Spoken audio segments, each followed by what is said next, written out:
Hey there, you looking kinda cute. Don't forget to subscribe and check out my other socials for more. Enjoy.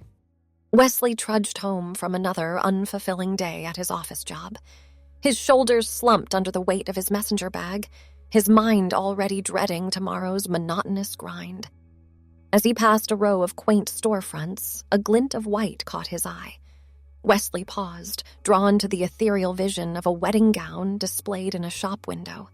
The dress seemed to glow from within, its intricate lace and delicate beadwork sparkling in the fading daylight. He found himself moving closer, mesmerized by the craftsmanship. Beautiful, isn't it? A warm voice startled him from his reverie.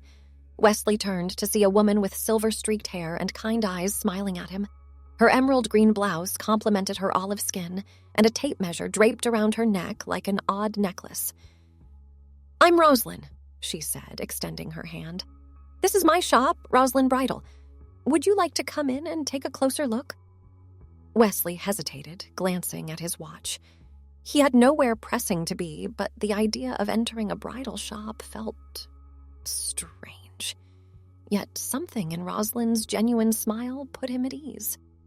"I'm Wesley," he replied, shaking her hand. "And sure, why not?" The shop's interior was a wonderland of white and cream, with dresses of every style imaginable lining the walls. Soft classical music played in the background, and the air smelled faintly of lavender. "I was just about to rearrange the window display," Rosalind said, gesturing to the mannequin wearing the gown that had caught Wesley's attention. "Would you mind lending a hand? I could use someone tall to reach the top of the backdrop." Before he knew it, Wesley found himself carefully lifting the mannequin while Rosalind adjusted the fabric pooling at its feet. They worked together seamlessly, as if they'd done this 100 times before. "You have quite an eye for detail," Rosalind remarked as Wesley suggested a slight angle change to better catch the light. "Have you ever considered a career in fashion?" Wesley chuckled, shaking his head. "Not really. I work in accounting." "And do you love it?" Rosalind asked, her gaze piercing. The question caught him off guard. Did he love his job? The answer came easily. "No, not at all." Rosalind nodded knowingly. "Life's too short to spend it doing something that doesn't bring you joy." She paused, then added, "I don't suppose you'd be interested in trying something new?" Before Wesley could respond, the shop door chimed. A flustered-looking woman in her mid-30s burst in, her face tear-stained. "Oh, Mrs. Anderson," Rosalind said, hurrying over. "What's wrong, dear?" "It's my dress," the woman sniffled. "The alterations. They're all wrong. The wedding's in 3 days, and I look terrible." Rosalind guided her to a plush settee, patting her hand soothingly. Now, let's take a look. I'm sure it's not as bad as you think." As Rosalind disappeared into the back room with Mrs. Anderson, Wesley found himself alone in the shop. He wandered among the dresses, marveling at the variety of styles and fabrics. His fingers trailed over a rack of veils, the delicate tulle impossibly soft. "Wesley?" Rosalind's voice called from the fitting room. "Could you come here for a moment?" He made his way to the back of the shop, where Rosalind stood next to a curtained-off area. "I hate to ask," she began, "but we have a bit of a situation. Mrs. Anderson's dress needs some minor adjustments, but I can't pin it properly without seeing how it hangs on a body close to her height and build." She eyed Wesley speculatively. "You're about the right size." Wesley's eyes widened as he realized what she was asking. "You want me to try on the wedding dress?" Rosalind nodded. "Just for a few minutes so I can see where to make the changes. Would you mind terribly? It would really help us out of a jam." He hesitated, his mind racing. This was crazy, right? Men didn't wear wedding dresses, but then again, it was just to help with alterations. And something about the idea sent a little thrill through him that he couldn't quite explain. "All right," he heard himself say. "I'll do it." Rosalind beamed at him. "Wonderful! Here, take these." She handed him a pair of white satin gloves and a robe. "Put these on first, then I'll help you with the dress." Wesley slipped behind the curtain, his heart pounding. He removed his work clothes, carefully folding them on a nearby chair. The robe was soft against his skin as he tied it closed. "Ready," Rosalind called. "As I'll ever be," Wesley replied, his voice a bit shaky. Rosalind entered, carrying a cloud of white fabric. "Arms up," she instructed, and Wesley complied. She slipped the dress over his head, the cool satin sliding down his body. With practiced efficiency, she zipped up the back and began adjusting the fit. "There," she said after a few minutes. "Take a look." Wesley turned to face the full-length mirror and gasped. The person staring back at him was transformed. The dress hugged his waist before flaring out into a full skirt. Delicate lace sleeves covered his arms, and a sweetheart neckline accentuated his chest. For a moment, he forgot to breathe. "You look stunning," Rosalind said softly, meeting his eyes in the mirror. Wesley swallowed hard, unable to look away from his reflection. I don't know what to say." "You don't have to say anything," Rosalind replied. "But I think we've just discovered something important about you, haven't we?" Tears pricked at Wesley's eyes, and he nodded mutely. In that moment, wearing that dress, he felt more like himself than he ever had before. Rosalind squeezed his shoulder gently. "Let's get you out of this and finish Mrs. Anderson's alterations. Then, if you're willing, I think we have a lot to talk about." An hour later, Mrs. Anderson left the shop with a perfectly fitted dress and a relieved smile. Wesley sat across from Rosalind at a small table in the back room, a cup of tea warming his hands. "So," Rosalind began, "how long have you known?" Wesley stared into his tea. "Known what?" "That you're transgender," Rosalind said gently. The word hit Wesley like a thunderbolt. He'd never applied it to himself before, but hearing it now, it felt right. Like a key finally fitting into a lock he'd been struggling with his entire life. I don't know," he admitted. "I guess I've always felt different, but I never knew how to express it. Or maybe I was too afraid to try." Rosalind nodded understandingly. "It's a journey, dear, and everyone's path is different. But if you'd like, I can help you take your first steps." Wesley looked up, hope blossoming in his chest. "You'd do that? But you barely know me." "I know enough," Rosalind smiled. "I see a kind soul with an eye for beauty and a talent for this work, and I see someone who deserves to be their true self." She leaned forward, her expression turning businesslike. "Now how would you like a job?" Wesley blinked in surprise. "A job? Here?" "Why not?" Rosalind shrugged. "I could use the help and you could use the experience, both in bridal fashion and in exploring your identity. We'll start you off small, just part-time, to see how you like it. What do you say?" The offer was unexpected, but Wesley found himself nodding eagerly. "Yes," he said, his voice growing stronger. "Yes, I'd love that." "Excellent." Rosalind clapped her hands together. "We'll start tomorrow, and your first task will be to choose a new name for yourself. If you want to, of course. No pressure." As Wesley left the shop that evening, his head was spinning with possibilities. For the first time in years, he felt excited about the future. He had a new job, a new mentor, and a new understanding of himself. The next few weeks passed in a whirlwind of activity. Wesley, who had chosen to go by Willa during work hours, threw herself into learning every aspect of the bridal business. She absorbed Rosalind's teachings like a sponge, from the intricacies of different fabrics to the art of pinning a hem just so. Outside of work, Willa began the slow process of transitioning. She started hormone therapy, grew out her hair, and experimented with makeup. Rosalind was there every step of the way, offering advice, support, and the occasional much-needed reality check. "Remember," Rosalind would say, "you're not becoming a woman. You already are one. You're just letting the world see it now." As months turned into years, Willa blossomed. Her talent for design and her empathy for nervous brides made her an invaluable asset to the shop. She moved from part-time to full-time, eventually becoming Rosalind's right-hand woman. One fall day, as they were unpacking a new shipment of veils, Rosalind broached a subject they'd both been avoiding.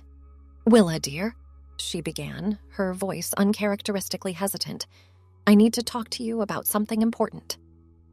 Willa looked up from the box she was unpacking, concern etching her features. "What is it, Rosalind? Is everything okay?" Rosalind sighed, sinking into a nearby chair. "I'm not as young as I used to be, love, and lately I've been thinking about the future of the shop." A knot formed in Willa's stomach. "You're not closing down, are you?" "Oh, heavens, no," Rosalind laughed. "Quite the opposite, actually. I want to make sure Rosalind Bridal continues long after I'm gone. And there's only one person I trust to carry on its legacy." She reached out, taking Willa's hand in hers. "I want you to take over the shop, Willa, to buy it from me and make it your own." Willa's jaw dropped. "Me? But I couldn't possibly afford—" Rosalind waved away her protests. "We'll work out the financial details. What's important is that you're ready for this. You have the skills, the passion, and the vision to take Rosalind Bridal to new heights. So, what do you say? Will you be my successor?"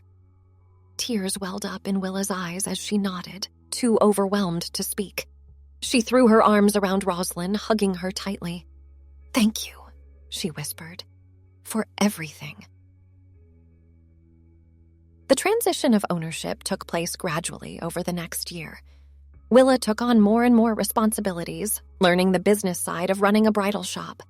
She introduced new designers, expanded their social media presence, and even started a line of dresses specifically for transgender brides. Through it all, Rosalind remained a constant presence, offering guidance and support. But as winter turned to spring, her health began to decline. She spent less time at the shop, and when she did visit, she tired easily. On a warm June evening, Willa received the call she'd been dreading. Rosalind had passed away peacefully in her sleep. The funeral was a celebration of a life well lived, filled with stories of Rosalind's kindness and the lives she'd touched.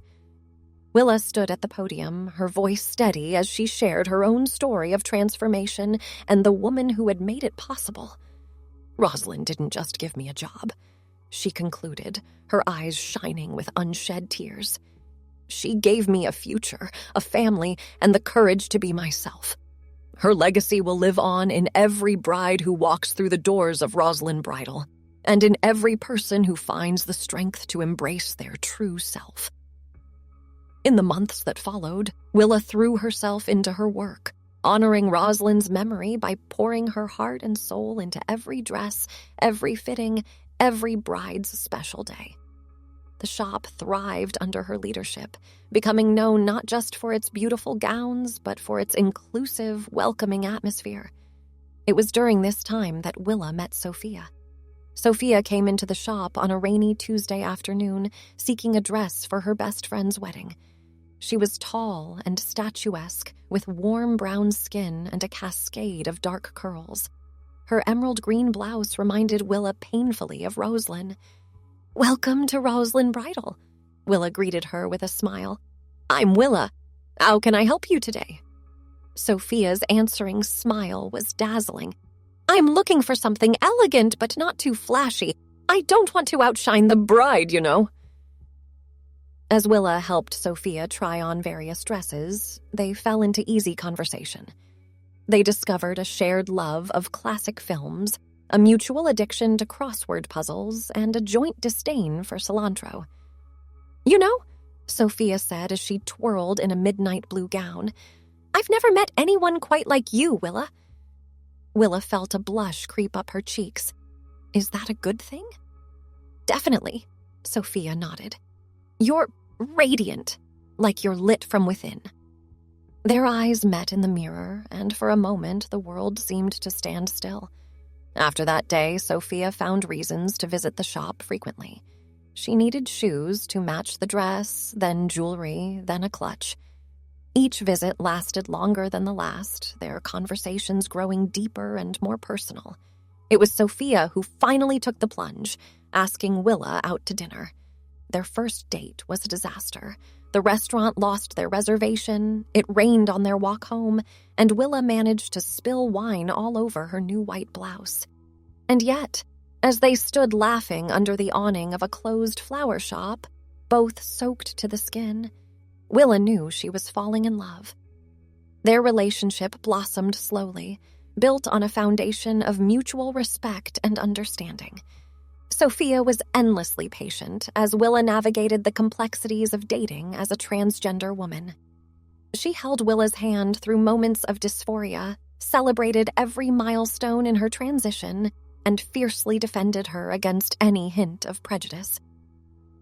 2 years into their relationship, as they strolled through a moonlit park, Sophia dropped to one knee.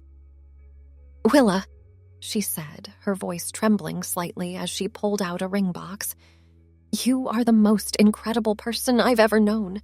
You've shown me what true strength and authenticity look like. Will you marry me?"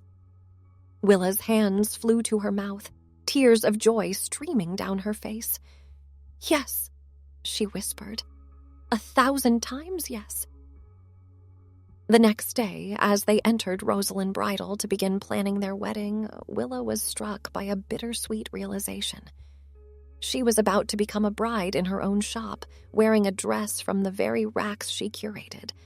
But Rosalind, the woman who had set her on this path, wouldn't be there to see it. As if reading her thoughts, Sophia squeezed her hand. "She'd be so proud of you, you know?" Willa nodded, blinking back tears. "I just wish she could be here." "In a way, she is," Sophia said softly. "She's in every stitch of these dresses, in every smile you bring to a bride's face, and she'll be with us on our wedding day." Over the next few months, Willa threw herself into creating the perfect dress, not just for herself, but as a tribute to Rosalind. She worked late into the night, sketching designs and experimenting with fabrics. The result was a masterpiece, a gown that combined classic elegance with modern flair. The bodice was intricately beaded, reminiscent of the dress she'd first tried on all those years ago. The skirt flowed like water with hidden pockets, a feature Rosalind had always insisted every dress should have. And embroidered subtly along the hem, visible only up close, were tiny roses, a final nod to the woman who had changed her life. On the morning of her wedding, as Willa stood before the mirror in her completed dress, she felt Rosalind's presence more strongly than ever. She could almost hear her voice. "You look stunning, dear. Now go show the world who you truly are." With a deep breath, Willa stepped out of the bridal suite. Her father, who had come a long way in accepting his daughter's transition, waited to walk her down the aisle. His eyes welled up as he saw her. "You look beautiful, sweetheart," he said, his voice rough with emotion. The ceremony was a blur of happy tears and heartfelt vows. As Willa and Sophia shared their first kiss as a married couple, cheers erupted from their gathered friends and family. At the reception, Willa made sure to visit every table, thanking their guests for sharing in their special day. She was about to join Sophia on the dance floor when she noticed an elderly woman she didn't recognize sitting alone at a corner table. Curious, Willa made her way over. As she got closer, her heart skipped a beat. The woman was wearing a familiar emerald green blouse. "Excuse me," Willa said, her voice barely above a whisper. "I don't think we've met, but do you know Rosalind?" The woman looked up, her eyes twinkling with a familiar warmth. "Oh, my dear," she said. "I'm Regina, Rosalind's sister. She told me all about you, you know. Said you were the daughter she never had." Willa sank into the chair beside her, drinking in every detail of Regina's face. She could see echoes of Rosalind in the curve of her smile, the arch of her eyebrows. "I'm so glad you're here," Willa said, reaching out to clasp Regina's hand. "Rosalind, she changed my life. I wouldn't be who I am today without her." Regina nodded, squeezing Willa's hand. She always had a gift for seeing the truth in people, even when they couldn't see it themselves. And she loved you very much, dear. They talked for what felt like hours, sharing stories and memories of Rosalind. When Sophia finally came to claim her bride for a dance, Willa felt as if a weight had been lifted from her heart. As they swayed to the music, Sophia in her sleek pantsuit and Willa in her handcrafted gown, Willa looked around the room. She saw the faces of those who had supported her throughout her journey, her parents who had struggled but ultimately embraced their daughter, her friends from the trans support group she'd joined, loyal customers who had become friends over the years. And there, in a quiet corner, she imagined she could see Rosalind, smiling that knowing smile of hers. "Thank you," Willa whispered, too softly for anyone but Sophia to hear. "For what, love?" Sophia asked. Willa smiled, resting her head on her wife's shoulder. "For everything. For this moment. For our future." As the night wore on and guests began to depart, Willa found herself back in the bridal suite, carefully removing her dress. She hung it reverently, knowing it would hold a place of honor in the shop, a testament to the journey that had brought her here. In its place, she donned a simpler dress for their honeymoon departure.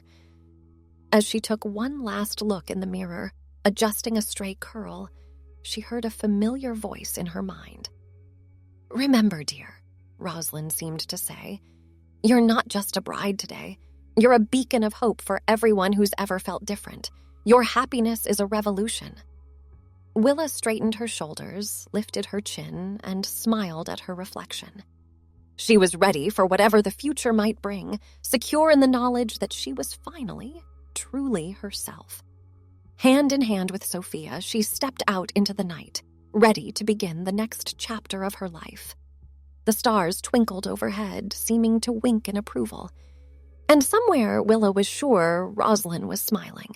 Thanks for watching. Check out Patreon if you want to have early access to the other parts. If not, it will be online in a couple of days.